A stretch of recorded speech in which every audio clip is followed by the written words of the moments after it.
Hello and welcome to our little guide to pumping water around your garden.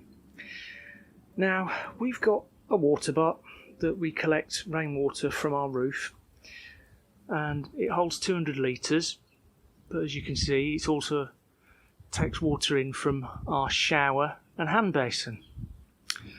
Now I got this water butt a couple of years ago from our local tip, and I got two at the same time, as well as a downpipe collection system and a couple of taps for the princely sum of £6. So our other water butt is out in the garden, because the plan is that we're going to set up a greenhouse and some vegetable beds, and it makes a lot of sense if you've got the water nearer to where you're going to be using it. It's going to save a lot of trips with watering cans and buckets of water. And that's what I actually do at the moment. I just transfer water out of this butt when it's full and take it to the other one and fill that up. But I've been looking into an idea of pumping it around the garden. So the plan is to take the water from that butt and to run it along here and then down into this area, and we have to navigate these plants, which are temporary, and the water has got to come into this butt here. Now this butt at the moment is empty, and I actually need to do some work on this, because you'll discover that if you set something up like this butt is exposed, it gets the sun on it, the plastic gets quite warm, and when it's full so does the water, it all gets malleable. So if it's not completely level and if it's not completely supported, it can list, and once it starts to list, nothing stops it, and it's not pleasant watching this fall over, spilling 200 litres of water all over the place. And I do actually need to repair this wood here. This was put in as a temporary measure, and it's reached the end of its useful life. So that's the puzzle. That's the puzzle. We have a water butt here, and obviously the one at the house is all the way over here. So I've got a plan, and I'm going to show you that in a moment. But I need to just acknowledge a guy called Terry King, and if you have a look on his channel, he's actually posted a couple of good videos about moving water around his allotment using a bilge pump.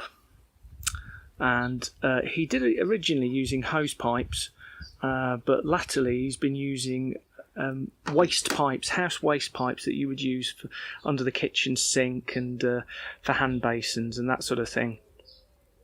So I'm going to see if I can come up with something inspired by Terry that I can put together and get the water from here all the way over there. So that's the plan. Let me just show you what that looks like on paper to give you an idea of what I'm thinking. Okay, so let's try to work out what I need to do. I've got the water butt near my house and the water butt in the garden, and I've got to get the water from one butt to the other. So we're going to need a pump, and that's going to have an outlet. Now I have a length of garden hose, but it will not stretch the distance between the two water butts. Okay, so I'll need some sort of connector, and that's going to connect to a bit of hose, and then there'll be a little jubilee clip holding that in place, and it's going to have another connector coming out of it. Now my plan is to run it into the fitting that you get on the end of a garden tap, because that will allow me to connect it to a quick brass connector that I've already got, and then I can attach that to my length of hose. What I'm going to have next is a length of PVC waste pipe with a 90-degree bend on the end. Basically the idea is for the hose to run into the waste pipe, and that will bridge the gap between the two water butts. But I need to come up with a way of attaching this to the fence. I want to have it running at a gradient, downhill effectively, so that when the water comes in at this end, gravity does the rest of the job and delivers it to the butt. And finally, because I've been looking at bilge pumps, they come with about 1 metre of electrical wiring. And my water butt is about 1 metre deep, so I'm probably going to have some sort of crimp connector on the end of the wiring, attaching it to a piece of extra wiring. And then what I really want to do is wire in a switch. Now the pump I've been looking at recommends having a fuse, so let's wire in a fuse as well for the sake of safety. The wiring is then going to connect to the switch, and the switch is going to connect to the fuse, and the fuse is then going to go to the positive terminal on my battery. And the other side is going to go to the negative terminal. I probably want, for the sake of ease, some sort of box to put it in because I don't want to leave this battery outside. Okay, there you go. There's the plan. Now let's see what I've got in terms of materials and what I had to order.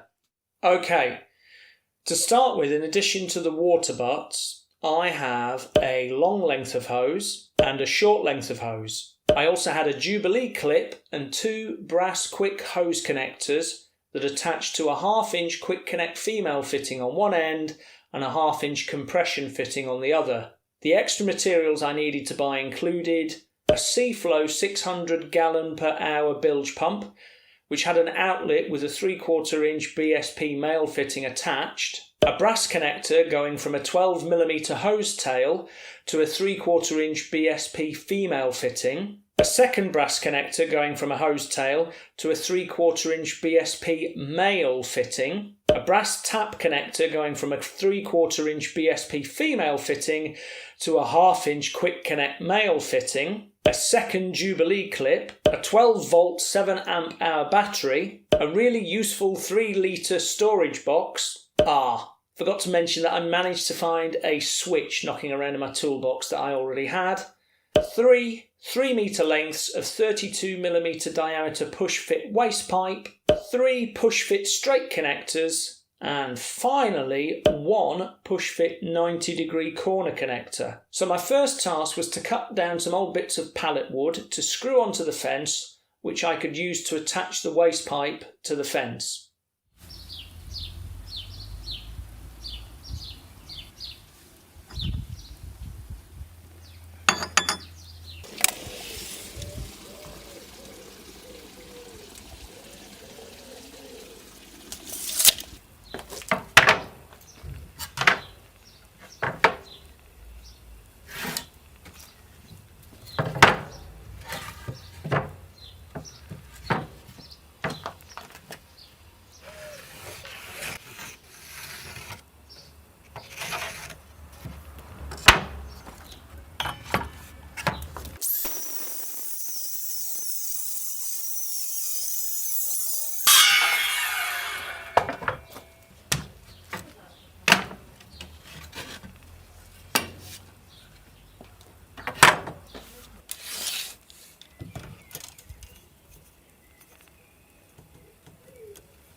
So I've just come inside and I just wanted to show you close up the bilge pump that I've bought from Seaflo.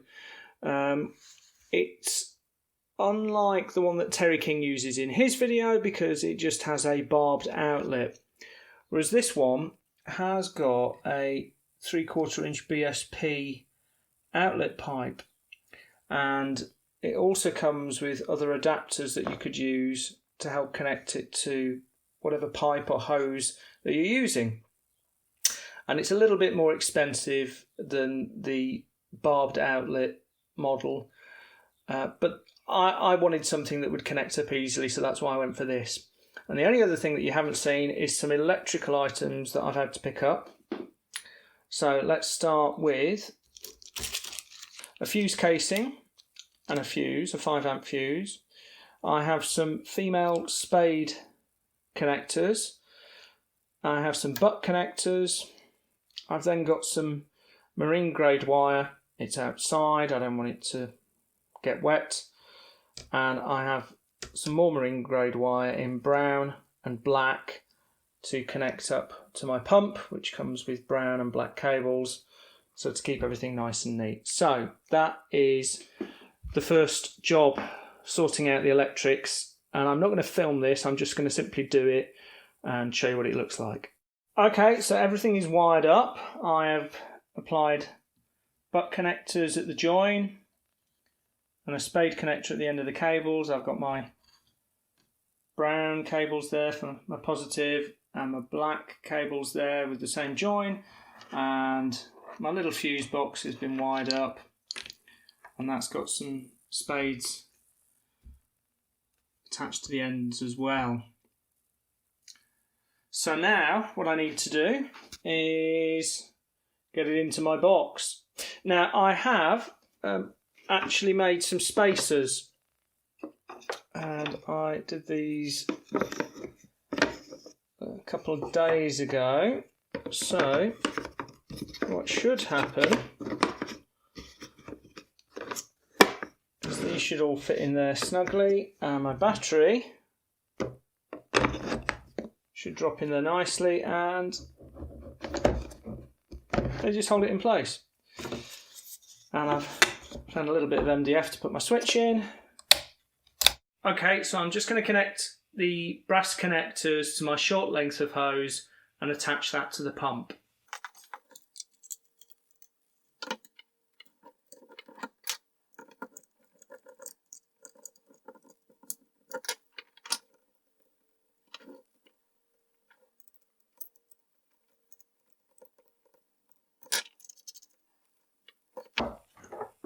It's finally ready to test. So we have an empty water butt here with our PVC piping, which is tilted upwards from that point along the fence to this point here,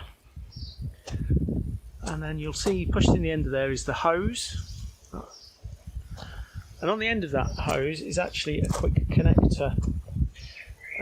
The reason for that is that if I want to pump water the other way, if we decide to move that water butt closer to the house, that's already set up to do that. So the hose pipe then runs behind that downpipe and behind this point here, and it comes through here, just rests on our outside tap, winds around the butt and goes in there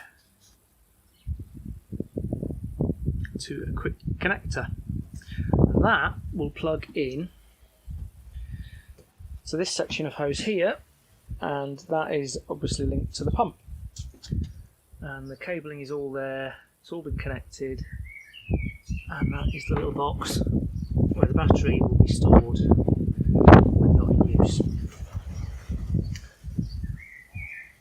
So I just wanted to mention one other thing, because when I said earlier in our video this water butt is fed from the roof, but it also collects water from our shower and hand basin, I've actually put a tap on the connection to the downpipe so we can turn it off, and we obviously do that when we're cleaning the shower and the wash basin, because we don't want chemicals to get stored in here. And I don't know if you can see in there, but it is pretty murky. So there is one other thing that I bought from an aquarium shop that I didn't show you earlier, and it's a piece of filter mesh, which I'm hoping to just put underneath there, and hopefully that will just stop any muck from going up the pump and damaging it. But we're ready to test it. Okay, so the pump is in the water, it's all connected up. Now we just need to turn on the battery. And hopefully you'll hear it kick in. Now it's going.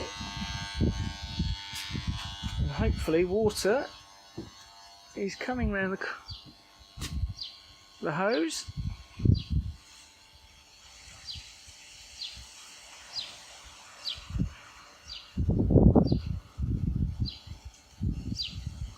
It's got a fair old way to travel. There it is.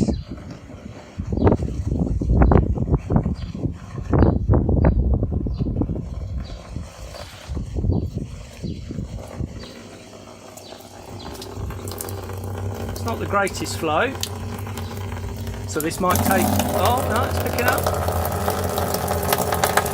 So there we go. That will hopefully be filled up in no time at all.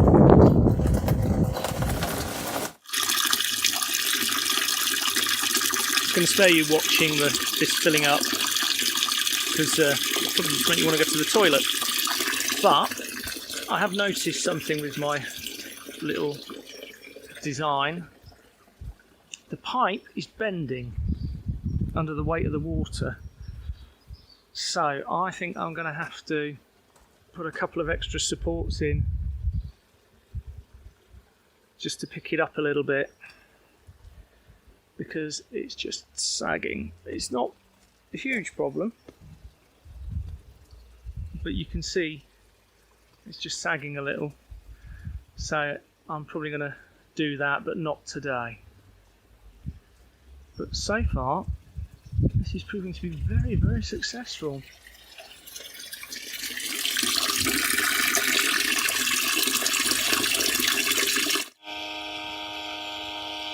This is a very hard working little pump in there. It's done a pretty good job of emptying this, and I would say there's probably about a couple of minutes left, and this butt is going to be pretty much emptied.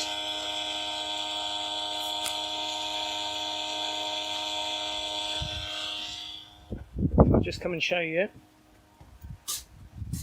The problem I had with the sagging waste pipe, what I've just done for now is I've just twisted them round, so it looks like the pipe was actually just kinked and bent.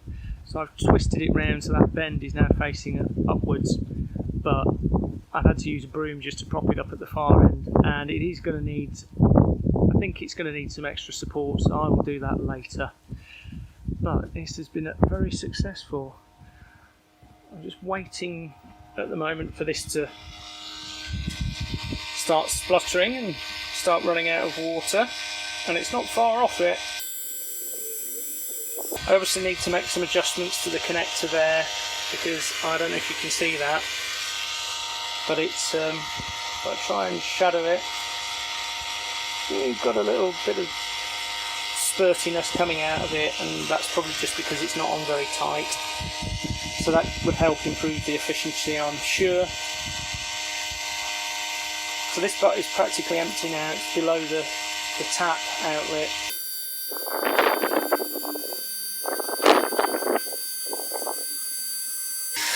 There we go, and I'm just going to turn it off. Now, there was one other thing that I just wanted to point out that I've done quite deliberately in the design of this. And it's to do with airlocks. So if you are using hose, you do need to be careful, because there is a potential for an airlock here. You know, we could have a column of water running down this hose pipe and backing up to a point to the water butt where it can't be pumped out, because the pump, just no pump really is strong enough to beat an airlock. But the way that this is set up is that I can pull that hose pipe out of the waste pipe, and whatever water's in there, that area is lower than where my water butt is, and it should hopefully drain away. But yeah, you need to be careful about that. I was thinking about running this under the decking, but then when I realised the potential for causing an airlock, it would mean that you would have to basically take the hose out and empty it manually. There'd be no other way of breaking that airlock with the pump. So let's just go and have a look. See how full this is?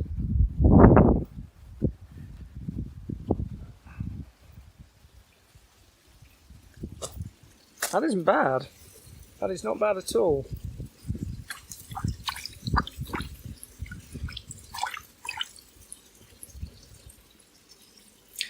There you go. I hope this just shows how easy it can be to build your own rainwater pumping system. The most important element, as with any DIY project, is the planning stage. Get that right first time, and the execution, well, shouldn't hold too many surprises. While this will undoubtedly save me a lot of time walking backwards and forwards across my garden to fill up watering cans, how much did it all cost? Well, in total I spent just under £80.